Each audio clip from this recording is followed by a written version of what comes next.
Welcome to Spotlight on Frazee. I'm here with Chief Reggie Yuki of the Frazee Fire Department. Hi, Reg. Hey, Hank. How are you doing? Tremendous.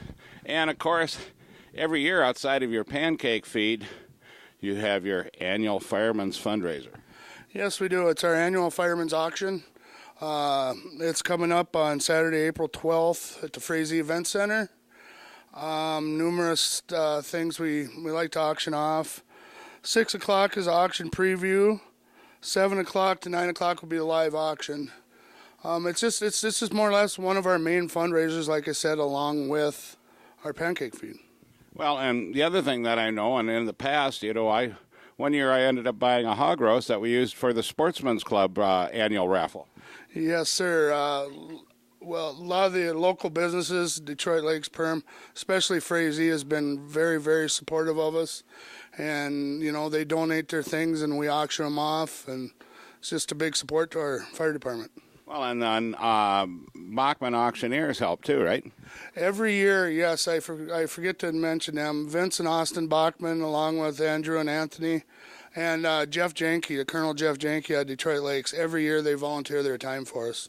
Well, and this is a big thing, because we are, basically what you call a volunteer fire department. And we have 24 members? We have 24 at this time. Last weekend we did some testing. We are going to put 3 more people on here in a very close future. And, of course, we work with how many townships now? 5? 5 townships. We work with, if I'm right now, we work with Burlington, Hythaland, Hobart, part of Gorman, Silverleaf, Burlington, if I said that, Evergreen, anywhere we can. And, we help out mutual aid with numerous other departments in the area. Yeah, Perm, Vergus, Wolf Lake, Detroit Lakes, the one up by Ponsford. Yeah, Carsonville. Yep. And so, these small community fire departments, if it wasn't for one another, I don't know how you guys would be able to keep this stuff under control. Yes, it's crazy.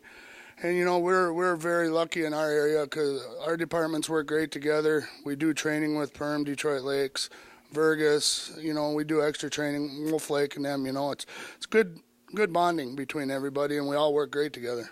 Even if we have yellow trucks? Even if we have yellow trucks. And I'm sure we'll talk about that in the next segment. But I just want to note that this year we are going to be able to accept credit cards. Well, that's going to make a lot of difference, too.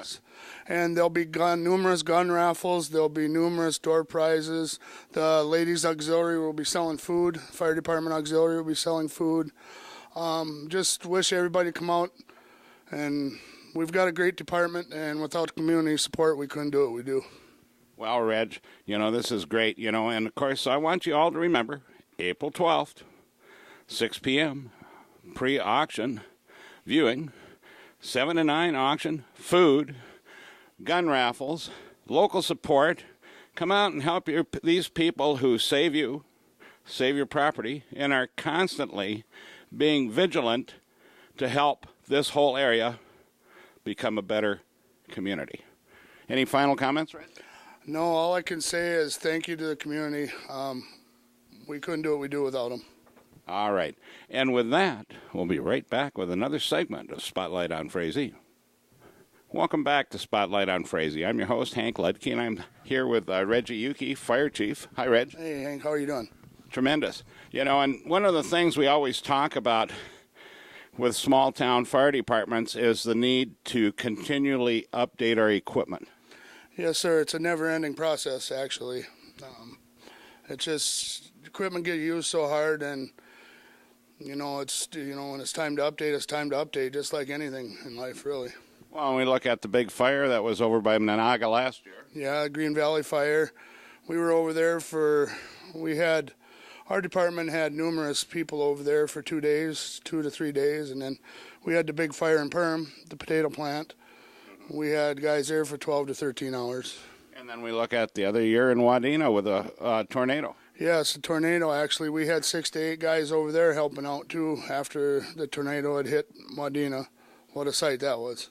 And, of course, after that one, we updated our rescue rig. Yes, we did. With all the, You know, with all the help and donations we get from the community, we updated our Jaws of Life truck, our rescue truck. Like I said, the Frazee has its own rescue squad, and we have the fire department. But our rescue truck carries our Jaws of Life.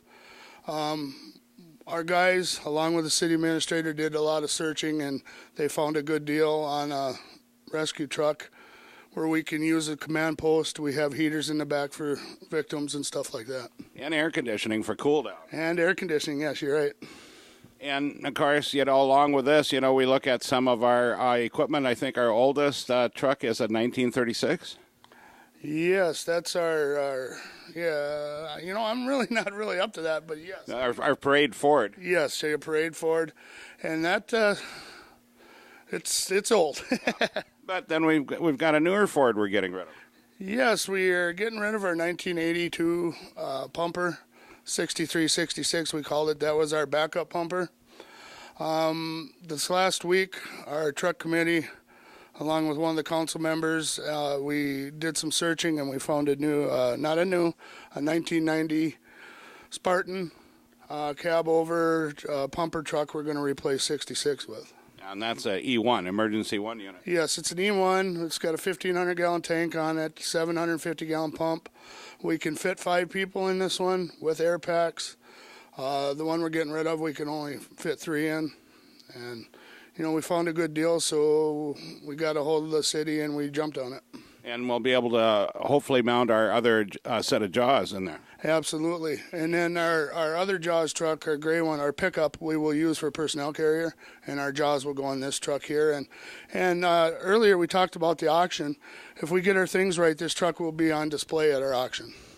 Well, I hope so. I know I signed the check for it yesterday. Yes, sir, you did. And, of course, you know, along with this, you know, it's not only just the engines and the rescue vehicles and the commands posts, but it's the turnout equipment that we have to continually update, our tanks. You know, yeah, fire department's got to do what they got to do. You know, we're going to add 3 more people on here in the very, very near future, and that's going to be probably $6,000 there. It's right around $2,000, $2,500 to outfit a firefighter.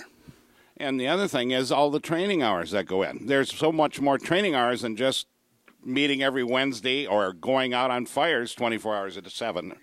Yes, absolutely. Your first 2 years, you're very busy in training 2 nights a week, plus the in-house stuff we do for our own department. Well, Reg, I really appreciate what you're doing and taking over for Paul Thone, who is still on the fire department but is enjoying the relaxation of not being fire chief. It's a great big shoes to fill. He was one heck of a man, and we got a great department, and well, I couldn't do it without the help of the other firemen. So remember the Fireman's annual auction, April 12th, 7 p.m., Frazee Event Center. Bring your money. Come and see us. And with that, remember, pet the dog, hug the kids, kiss the wife, and wave at the neighbor. And we'll see you next week on Spotlight on Frazee.